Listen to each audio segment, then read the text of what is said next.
讲到咱的社会是愈来愈进步，希望劳工钱会当得到完善的照护。咱台湾即马面对着这少子化呢，学校的教室是空真济出来。新北市政府目前已经甲超过2600间的教室活化了，有的是摕来做体育中心，也因为即马是高龄化的社会，未来也打算讲要设置老大人的俱乐部，也有公共亲子中心等等，或者的公共资源呢，会当互更较侪人使用到。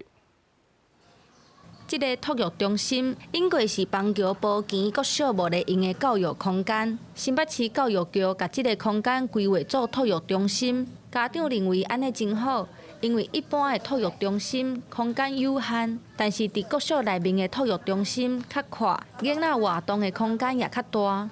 空间这样我觉得规划的蛮好的，因为毕竟国小的空间比较大，那小朋友可以去使用的空间也比较多。对，然后也比较多变。因为即马囝生少，学校学生也减少，所以有真侪学校拢有空间长出来。新北市教育局对2012年开始，将学校给出来的空间做运用。目前新北市已经使用2600多间教室，变成多元的运用空间，其中设50个托育服务中心。教育局表示，正在扩大规划。透过校园空间的多元转型，学校将打破围墙的界限，成为社区共享的宝库。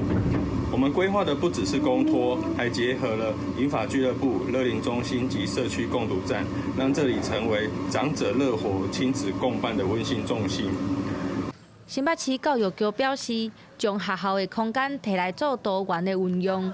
未来也打算设老大人俱乐部、甲公共亲子中心等等，让市民感受到学校就亲像社区的心脏同款，也让公共资源会当更较活近生活。记者陈心栋、王志光，新北报道。